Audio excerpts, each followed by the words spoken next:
Please subscribe to Face TV Africa and turn the notification on. Face TV Africa, ẹ jọ̀ọ́, subscribe, hete. Face TV was Swoby. Yeah, I miss all my fans all over the world. It's been long, man.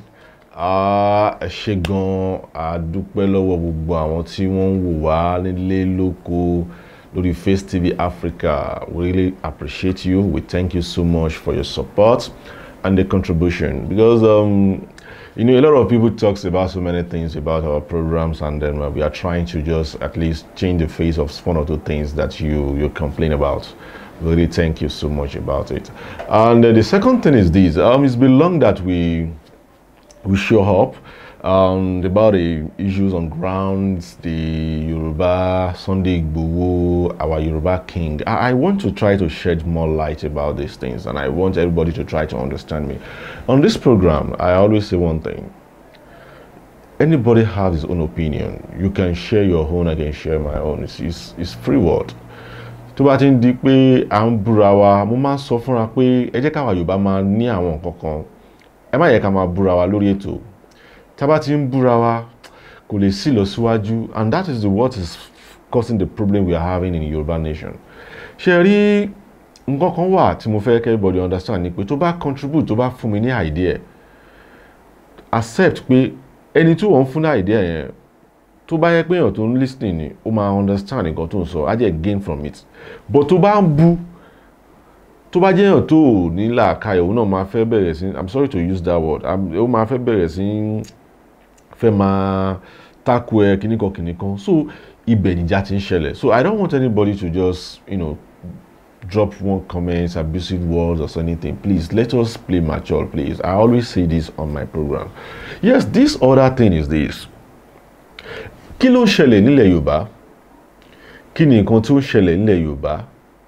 Ṣé rí, tá bá sọ̀rọ̀, tí a bá wo àwọn nǹkan kan, ẹ máa rí wípé ibi tí problem yìí ti wá gangan ọ̀dọ̀ àwọn kábíyèsí ni, ọ̀dọ̀ àwọn ọba aláyé. Kò ń ṣe àwọn ọba tó wà ń bẹ̀ báyìí o. Àwọn ọba tó ti jẹ, and ẹ jẹ́ mọ̀ pé nǹkan tí wọ́n dé bá, táwọn tó wà ń bẹ̀ yìí dé bá, làwọn náà máa mẹ́sẹ̀ lé. Ká dúpẹ́ lọ́wọ́ Ọba Adéyẹyè Ẹniìtàn Ògúnwùsì that is trying to unite all kings, you know, in Yoruba land. Bàbá yìí try possible best láti unite wọn. Likewise the Aláàfin Ọ̀yọ́, likewise some of the kings to try láti create harmony and unity in Yoruba race. So nǹkan kan tó ń ṣẹlẹ̀ ni pé ṣé rí tí àwọn ọba ti ní, tó bá ti wà unite, tó bá ti sí unity láàrin wọn, ẹ má yẹ kí n tàn yín, gbogbo nǹkan tá à ń sáré ẹ̀ yìí pàbó ló máa já sí. Because most of the things tá nílẹ̀ Yorùbá, táwọn ọba ti wà níṣọ̀kan, ẹ má yẹ kí n tàn yín, problem yìí máa continue. Kò sí ṣọ̀kan láàrin àwọn ọba. Tí ṣọ̀kan bá wà láàrin àwọn ọba, gbogbo ogun àwọn Fúlàní wọ́n ṣe àwọn kọ̀ọ̀kan, kò ń ṣe gbogbo Fúlàní ni ò dá o. Ẹ má jẹ́ ká bring àwọn nǹkan tó jẹ́ ká bring wọnú ẹ̀.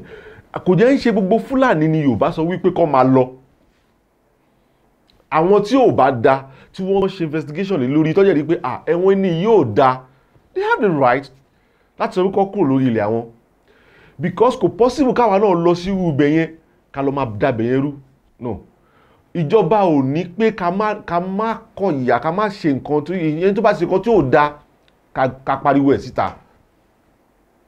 So tí àwọn ọba, tẹ́nu ọba àwọn aláyé bá ti kò, látorí Aláàfin tó fi dórí Ọọ̀ni of Ifẹ̀, tó fi dórí Àwùjalẹ̀, tó fi dórí Aláké, tó fi dórí àwọn ọba bẹ́ẹ̀, ẹ jẹ́ kí àárín yẹn kò.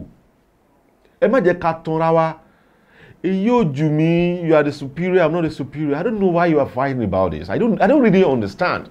Because this is the wàhálà tó ti ṣẹlẹ̀ láti ìgbà yẹn, and that thing is continue to happen. Ó jẹ́ ń fa Yorùbá sẹ́yìn, kò sí lọ síwájú.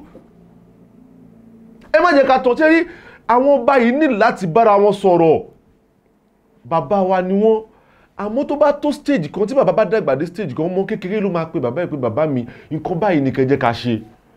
ẹ̀yin bàbá yìí ẹ ti dàgbà dé stage kan tó yẹ pé ẹ listen sáwọn bàbá àwọn ọmọ kékeré tó jẹ ọba nínú yín tẹ́ mọ̀ yín pé eléyìí ní làákàyè eléyìí ní làákàyè ẹ wo ọ̀rọ̀ tó bá sọ kéyìn náà gbà á kò ń ṣe wíkẹ́ máa sọ wípé mo ti wà ń bẹ̀ láti 60 years ago ọba ẹnìkan wá fẹ́ máa control no don't let us go that way because ẹ̀yin máa lọ ẹlòmíì máa débẹ̀ ṣé rí mo fẹ́ sọ nǹkan kan fún yín nípa Sunday Igboho ṣé rí Sunday Igboho yẹn mo fẹ́ sọ fún yín pé because of pé ó fight fún àwọn mẹ̀kúnnù ó fight fún àwọn èèyàn tó ò ní ìrànlọ́wọ́ ló fà á ó popular ìjọba ẹ̀mí tó ti wà ń bẹ̀ fi 60 years lọ́sìn o kí ni nǹkan tí wọ́n ti ṣe nílẹ̀ Yorùbá tó jẹ́ ọba láyé nílẹ̀ Yorùbá what have you done láti jẹ́ kí ilẹ̀ Yorùbá move forward tí àwọn aráàlú bá sọ pé nǹkan báyìí làwọn fẹ́ tẹ́yìn díẹ̀ kọ́gùn sí ìjọba jẹ́ àwọn nǹkan tó yẹ pé wọ́n máa ń lo trick and that is the way tó fi bring down power gbogbo wọn bá èmi fẹ́ sọ wọn kan fún yín ṣe rí ìjọ́kíjọ́ tí ọba bá ti láìkì owó ju agbára lọ tí ọba aláyé bá ti fẹ́ràn owó ju agbára lọ kò lè níyì mọ́ ọ̀pọ̀lọpọ̀ ọba aláyé ńlẹ̀ Yorùbá wọ́n ti fẹ́ràn owó ju agbára lọ ní ayé àtijọ́ agbára làwọn èèyàn kọ́kọ́ ń wá kó tó wá ọrọ̀ tí ẹ̀yin bá wá agbára tẹ́ mú agbára yẹn tẹ́ lò síbi tó dáa tí ẹ ṣàbòsí pẹ̀lú àwọn spiritual stuff yẹn ẹ lè ní problem gọ́vùnà kan ò lè rí yín fi láti yọ yín torí kò ní fẹ́ gbójú wẹkùn but torí pé owó ó ti gbàgbára lọ́wọ́ yín lè ṣe ní iyì mọ́ ẹ wá power when you now have power tẹ́ lò bó ṣe jẹ́ kẹ́ lo power yẹn tí ẹ̀yin ò tẹ́ ẹ̀ ṣílò báwọn ọba àgbà yẹn ṣe ṣílò because torí pé àwọn ọba àgbà yẹn wọ́n ṣagbára lò wọ́n á gbẹ́sẹ̀ léyàwó ẹlòmíì wọ́n á kọ̀ rẹ́ lómi wọ́n á ní kọ́ bẹ lórí all that kind of stuff ló fà á táwọn èèyàn tó fi accept àwọn white ngbà yẹn tó fi accept gbogbo nǹkan wọn ngbà yẹn torí pé wọ́n rí pé wọ́n gbé peace wá kò jẹ́ sí peace ńlẹ̀ ibi tí wàhálà ti ṣẹ̀ wá nìyẹn but tẹ́ bá wá agbára yẹn tí ẹ ṣílò okay let's for example like Sunday Igboho ó ní agbára kò jẹ́ ló nílò ìkà ó lò láti fi help èèyàn ni that is why you now see that a lot of people stood behind him they were stood because wọ́n mọ̀ pé ó ti help àwọn then àwọn gbọ́dọ̀ support yẹ if you have power and you don't have people behind you agbára yẹn wà meaningless but when you have power and people is behind you, they support you, they know that what you are doing is good, you can never fall. Ṣé rí nǹkan tó pa Àfọ̀njá nígbà tí Ìlọrin yẹn is because of pé ó ní agbára ó ti tẹ̀pá ó ti kúrò nílànà ilẹ̀ Yorùbá ó ti fi tàwọn Fúlàní ṣe àwọn ọmọ Yorùbá ti kúrò lẹ́yìn ẹ̀ ìlú Ọ̀yọ́ ti kúrò lẹ́yìn ẹ̀ ló fà á tí alibi fi ráyè mu so tí kò bá jẹ́ yẹn ni kò sí Haúsá kẹ̀ Fúlàní kẹ̀ lẹ́gbẹ̀ẹ́ Yorùbá lórí nǹkan tọ́lọ́run fún wa but because of pé wọ́n dé àwọn white dé wọ́n bẹ̀rẹ̀ sí canvas wa wọ́n pass through ìdúrà pẹ̀lú àwọn little stuffs wọ́n jẹ́ ń bring peace tẹ́nìkan bá jà kò ní sí pé máa pa ìdìmọ̀ alẹ́ lórúkà irọ́ wọ́n á ṣàlàyé fún ẹ ò ní ìdí ẹ̀ ò ṣe léyìí bó ṣe jẹ́ ká ṣe nìyẹn. But I thanked Ọba Adéyẹyè to Ògúnwùsì that rebrand the face of Yoruba culture. Because tẹ́ bá rí nsìn ẹ rí pé gbogbo àwọn nǹkan tí àwọn èèyàn ò nífẹ̀ẹ́ sí ní ti Yorùbá sì wọ́n ti ń nífẹ̀ẹ́. Ta ló lè sọ wípé òun ń lo ògùn jẹ̀dí ńgbà kan tó máa gbé síta pé òun fẹ́ máa mú ògùn jẹ̀dí wọ́n máa wò pé kí leléyìí mú yìí. But nísìn àwọn celebrity gan wọ́n ti ń polówó ẹ̀ it's because of pé pọ́n nǹkan wálé tẹ́lẹ̀tẹ́lẹ̀ ni. Now a ti were exposed a ti rí pé àwọn èèyàn kó wa lẹ́rú ni now everybody ti wá ń try láti patronize àwọn nǹkan tó nílẹ̀ tiwọn. Tá bá wo àǹkàrà ńgbà kan everybody fẹ́ wá nǹkan fẹ́ wọ everybody ti ń wọ native nsìn everybody ti ń wọ nǹkan títí wá nsìn so because of pé a ti rí pé àwa náà ti wà educate, a ti understand pé tí a bá kàn gba títàn wọn yẹn a kàn máa go down ni. So that is the reason why. So I want all kings to be united. Tí ò bá sí unity láàrin wa, ẹ má yẹ kí n tàn yín, a lè move forward. Then kí àwọn ọba aláyé kó padà sí ìṣẹ̀ṣe. Ẹ má yẹ kí ojú tì wá. Gbogbo àwọn pastors tó lọ ń bá tó ń package yìí, àwọn lọ́lọ́ ń bá lẹ́yìn. Wọ́n á kàn package, wọ́n á wọ suit ní nǹkan tó gbé sábẹ́ lágbára. So what are we now saying? So let us be realistic to ourselves. So mi ò tẹ́rí tó bá ní agbára tó bá lò lọ́nà tó tọ́ àti tó yẹ, ó lè tètè kú, orísun ò lè parẹ́. But à ń fi Àfọ̀njá ṣẹ̀sáǹpù sí i ni torí wípé ó kọkún, ó ṣagbára lò, Àwólẹ̀ náà ṣagbára lò. Ṣé rí láyé ìgbà yẹn àwọn ọba yẹn máa ń ṣe agbára lò torí pé anybody ló lè gbẹ́sẹ̀ lé, anybody ló lè pa. So ó sú àwọn aráàlú, wọn ò mọ nǹkan tó fẹ́ ṣe, ló fà á tó fi accept àwọn tó wá látòkèrè. But now everybody ti understand, ẹ jẹ́ ká wá mú ẹ̀kọ́ ta lọ kọ́ ti western yẹn ká wá mú mọ́ titi wa, because kò sí nǹkan tiwa náà tó dáa. Tí àwọn náà bá wá lo brain tí a get láti àwọn western world yẹn pẹ̀lú tiwa yìí báyìí, ẹ máa rí pé a máa tètè move forward. So Àwùjalẹ̀, Ọọ̀ni of Ifẹ̀, Aláàfin Ọ̀yọ́, Aláké, kò sí nǹkan tó ń jẹ́ àgbà, everybody ti ń dàgbà lọ. Tí ẹ bá jẹ́ continue gbogbo nǹkan tẹ́ ń ṣe yìí, ó jù mí, mi ò jù ẹ́, ẹ máa balẹ̀ Yorùbá jẹ́. Ẹ jẹ́ ká accept pé ẹni yìí lágbà. Ẹ jẹ́ ká appoint ẹnìkan tó bẹ́ pé máa vote ni, ẹ vote láàrin ẹni tẹ́ mọ̀ pé àwọn lèyí, àwọn mẹ́rin ló wà superior jù ní gbogbo ọba. Kí ẹ ní the council of Yorùbá tó yẹ pé ọba kan máa wà tó yẹ pé ẹ máa lè gbọ́ràn sí lẹ́nu, ẹ̀yin lẹ yàn síbẹ̀, so that ẹ lè máa jókòó papọ̀ máa ṣe meeting. State council of Obas ló wà, kò sí ti Yorùbá lápapọ̀. Ṣé tiẹ̀ kí n ṣe tèmi ni? So if that one continue to happen, then a lè rí nǹkan kan, kò lè sí ìlọsíwájú. Ìlọsíwájú lè bá Yorùbá. Ṣé rí mi ìfẹ́ ká continue gbogbo eléyìí ni mò ń fi sọ pé tí àwọn ọba aláyé bá fi lè mú ìṣọ̀kan papọ̀, tí ìṣọ̀kan bá wà láàrin àwọn ọba, kò lè ever sí problem nílẹ̀ Yorùbá. Torí ẹ ti jọ mọ nǹkan tẹ́ fẹ́ ṣe. Ẹ jẹ́ máa gbọ́ nǹkan tí àwọn èèyàn náà máa ń sọ. Ẹ má jẹ́ kí lóòótọ́ ìdí tí ó ṣe fà á tí àwọn government tó fi jẹ́ pé àwọn government ló wà superior ju èèyàn ọba lọ ní pé ẹ ti ta agbára yín, ẹ jẹ́ ilé gbé agbára yẹn padà. Ìkíní, ẹ má gbàwó lọ́wọ́ ìjọba. A lot of àwọn ọba ló níṣẹ́ lọ́wọ́ sí náà. Ẹ jẹ́ kí iṣẹ́ yín yẹn tó yín. Tí iṣẹ́ yín yẹn bá tó yín, tó sí kíní, wọ́n control yín mọ́, ìkíní nìyẹn. Ẹ̀kejì, ẹ wá agbára, kún agbára. Débi pé tẹ́ bá sọ pé kójò rọ̀, tẹ́ bá ní kórùn rọ̀. Agbára yẹn wà nílẹ̀ Yorùbá. Ìyẹn ò ń ṣe èṣù. Ẹ má yẹ kí àwọn pastor àbọ̀wọ̀n àfáà yẹn máa strict ní. Èèyàn kan lè wá sọ fún mi pé èdè tèmi ò da, àbí nǹkan tèmi ń ṣe tèmi ò da, ṣé ìdélédè ló da, àbí nǹkan tó ń ṣe nílùú èmi ló da. Kò possible. So tí tèmi náà da, ó lè má da tán, èyí tó ò da yẹn la máa yọ kúrò, la máa wá mú wo díẹ̀ náà. Ṣé nǹkan tó ń ṣẹlẹ̀ ní Saudi Arabia gbogbo ẹ̀ ló da ni? A lot of things wà náà tó ò da náà, but wọ́n bó ni. Wọ́n pákéjì tí wọ́n, èyí tó dáná lọ gbé wá sọ́dọ̀ ti wà. Kò jẹ́ sí bó ṣe lè dá yẹn, nǹkan tó dùn nínú ẹlòmíì ló máa bàjẹ́ nínú ẹlòmíì.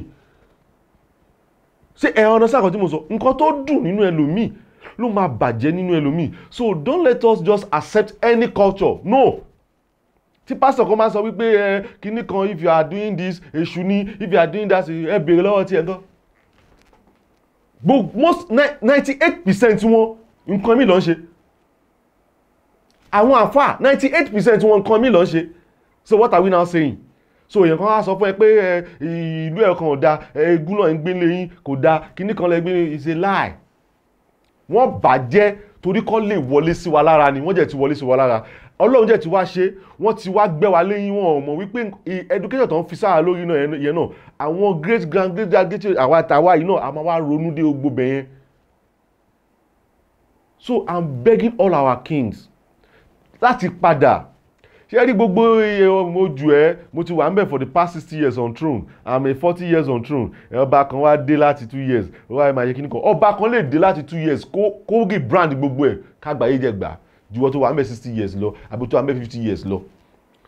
So tọ́lọ́run bá gbéyàn sípò just accept it that way.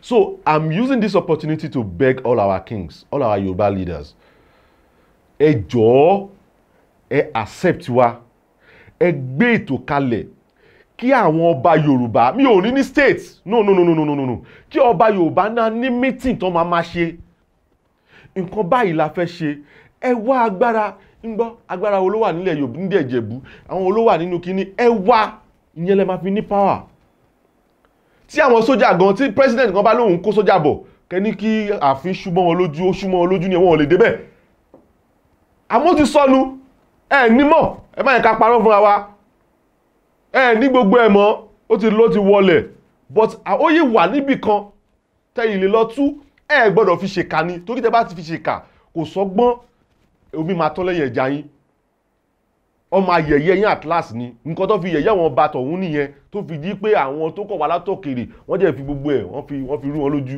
wọ́n jẹ́ gba gbogbo kíni ẹ̀ lọ́wọ́ wọn. Where is the power now? Ta ló ń jẹ́ kó everybody ti were educated wọ́n ti were enlightened wọ́n ti were exposed so you can use it in a normal way. In a normal way kò sẹ́ni tó lè jọba for life you will use them for some time and get out of there. O pátápátá 70 years 80 years on throne ó lọ so kí wá ní so ẹ wá unite ẹ wá agbára ẹ wá power pé tó di pé gómìnà kan ò lè ever rubbish yín gómìnà gan even nǹkan tí gómìnà bá rubbish yín gan tí ẹ bá ti gba nǹkan jẹ lẹ́nu ẹ̀ no problem nǹkan tí fẹ́ kẹ́ understand lélẹ̀ ṣe rí tí àwọn ọba bá ti wà unite tí agbára yẹn ti wà padà nílẹ̀ Yorùbá ta wá lò in a reasonable way a lè fall. China wọ́n ní spiritual power tó ń lò America fúnra wọn wọ́n ní spiritual power tó ń lò àmọ́ wọ́n wá gbà tiwa wọn kò lọ sọ́hùn. So ibi tí àwọn ibẹ̀ ìṣẹ́rí tí àwọn Yorùbá bá ti wá ní Yorùbá Council Board of kìnìkan tọ́jọ́ tó ń ṣe tí gbogbo ọba máa ń tó pàdé sí a máa wá bẹ̀rẹ̀ sí wá béèrè lọ́wọ́ wọn bá yẹn pé alágbára olówó à ń lu tiẹ̀ alágbára olówó à ń lu tiẹ̀ ẹ wá máa kọ́kọ́ máa dán kíní ẹ wò ẹ máa dán wò àmọ́ ẹ lò pẹ̀lú ìgbàgbọ́ ẹ lò pẹ̀lú inú kan ṣé agbára wà lọ́lọ́ gbé ọ̀pá àṣẹ ní ààfin ọba Èkó ọba Akíolú kò sí agbára ṣé èèyàn kan á tiẹ̀ débẹ̀ láyé ìgbà yẹn ni ta ló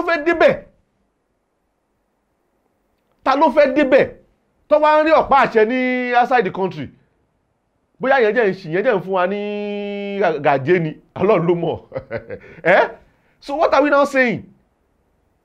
So àwọn ọba ṣe rí ìwọ tó bá fẹ́ sin ìlú torí pé ọba fẹ́ jẹ́ kí ìlú sin òun ló fà á tí ìlú fi padà sẹ́yìn tí ọba bá sin ìlú wàá rírè jẹ ìtàn ò ní parẹ́ but everybody fẹ́ ṣe fàájì everybody fẹ́ wà nínú escort kó kí everybody máa gbọ́ pé ọba kan ló dé ṣé àwọn ọba tó ń to gold sọ́hún sí tó ń jó hip hop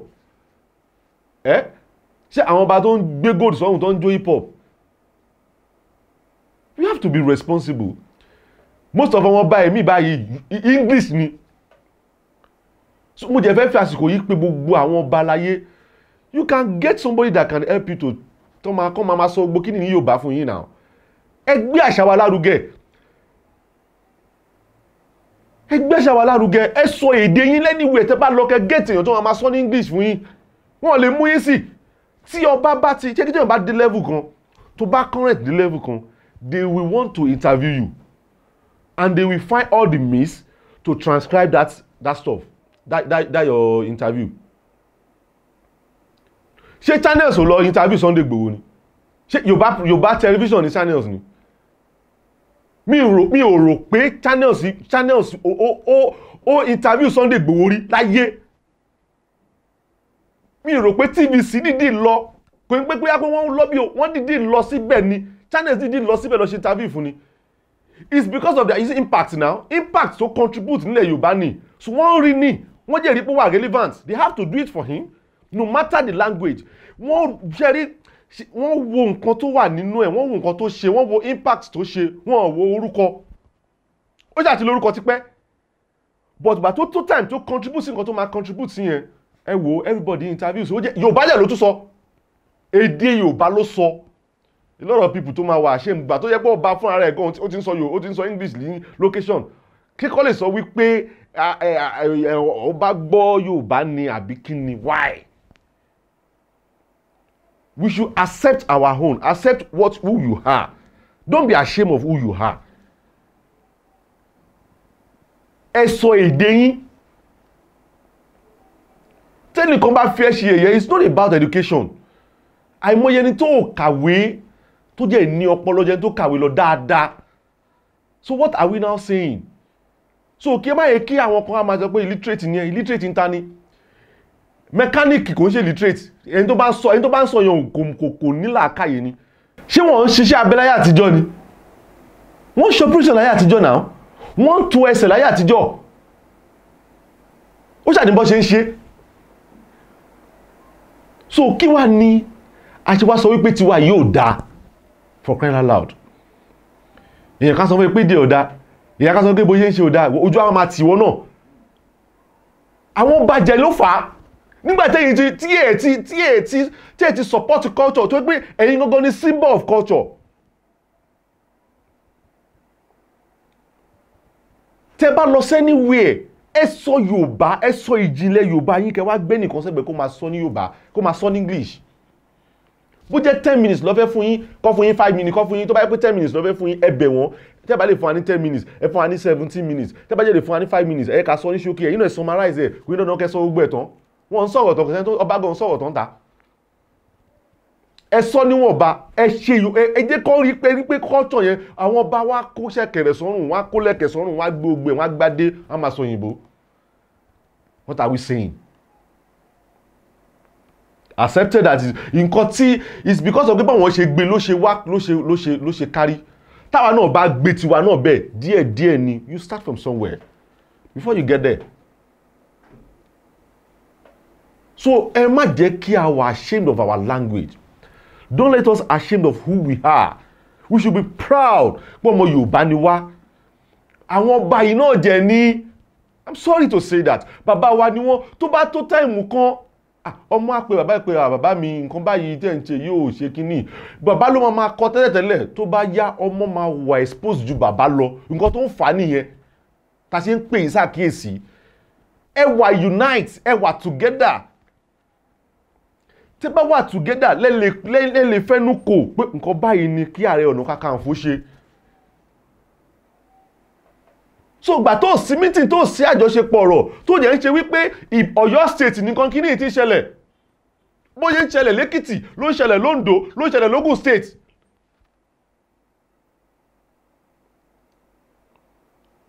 So kábíyèsí fún gbogbo ọba aláyé tó wà nílẹ̀ Yorùbá, ẹ lọ jí àwọn agbára yẹn dìde.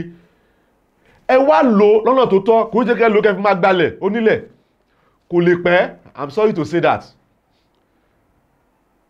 Kò lè last torí Ọlọ́run á pèsè níbi nǹkan tó máa ń fà nìyẹn. Tí agbára bá ti pọ̀jù fún èèyàn tó bá ti wá bẹ̀rẹ̀ sí ń ṣìlò, Ọlọ́run á padà lẹ́yìn ẹ̀. Tọ́nà bá yẹ ti padà lẹ́yìn ẹ̀ ó ti tán.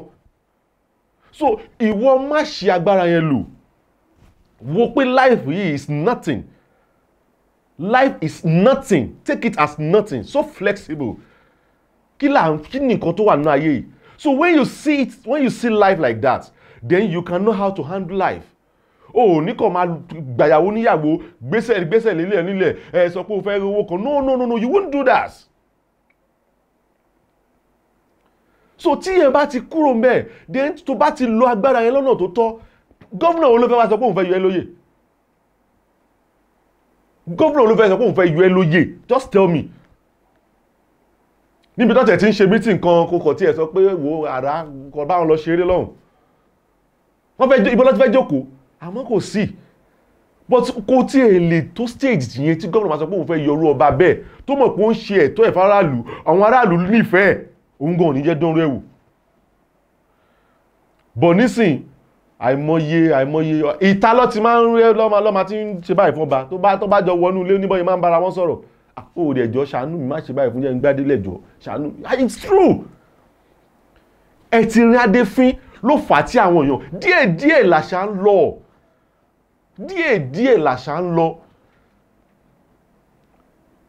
nǹkan tí ọba Adéyẹyẹ ní Ìtògúnwùsì ń ṣe ní Ilé Ifẹ̀ nípa àwọn culture tí wọ́n ń ṣe nǹkan tí mo kàn ń bẹ Ọọ̀ni of Ifẹ̀ fún ọba Adéyẹyẹ ní Ìtògúnwùsì ó yìí kù kan máa bá wa ṣe sí torí pé wọ́n ti understand life ló fà tó fi mú everything jẹ́jẹ́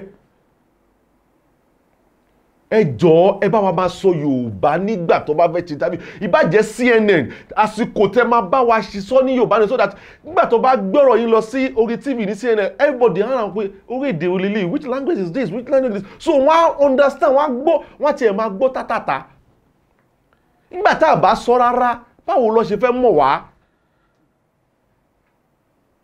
ìgbà tá a bá ń sọ èdè tiwa ó kèsì ṣe bí nígbà tí àwa náà rí pé wọn China máa ń sọ ọ̀chọ̀chọ̀chọ̀ làwọn náà fi máa ń sí wọn jẹ báwo lọ ìfẹ́ sáwà jẹ ibi tó bá yẹ ti ń síyàn jẹ lọ ṣe ń gbé dè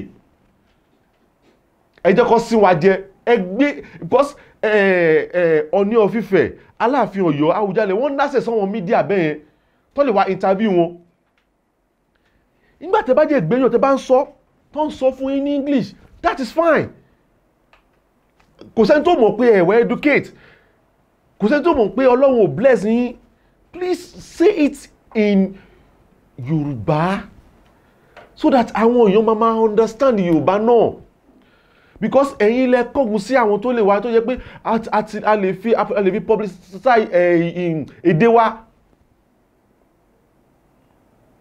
please I'm begging all our kings kábíyèsí fún gbogbo wọn bá láyé ilẹ̀ Yorùbá Ọọ̀ni of Ifẹ̀ Àwùjalẹ̀ Aláàfin Ọ̀yọ́ gbogbo wọn pátá bẹ́ẹ̀ Aláké gbogbo ọba àti tí mo rántí àti tí mo rántí I'm very sorry the way I arrange it just accept it that way mi ò mọ èyí tó ní ránkì jù ní but just let us accept who we are let us embrace our culture and heritage and our tradition so tó tá bá ti ní tí gbogbo ẹ bá ti pé ní problem ṣe rí gbólẹ̀mọ̀ àwọn x-men yìí kínkínní ni orí àwọn ọba lè máa dálé lórí for my own I'm sorry to say that ìdí ni wípé tí ìrẹ́pọ̀ bá wà láàrin àwọn ọba bíntì ni wọ́n ta ni wọ́n tí ìkan náà wọn aláyé tó ní ránkì jù bá kọ̀ tẹ̀ pàṣẹ pé ok lágbájá báyìí ìwọ báyìí ìlú báyìí ẹ dìde tí wọn kò sí ọ̀n tó fẹ́ ṣe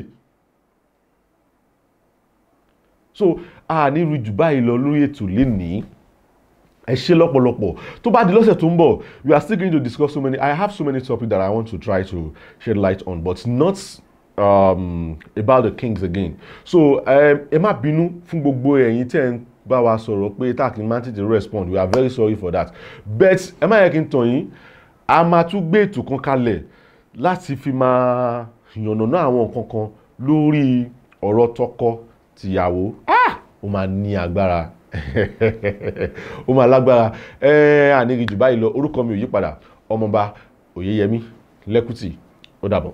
Please subscribe to Face TV Africa and turn the notification on. Face TV Africa ẹ jọ̀ọ́ ẹ subscribe hẹ́tẹ̀. Face TV was Swoby.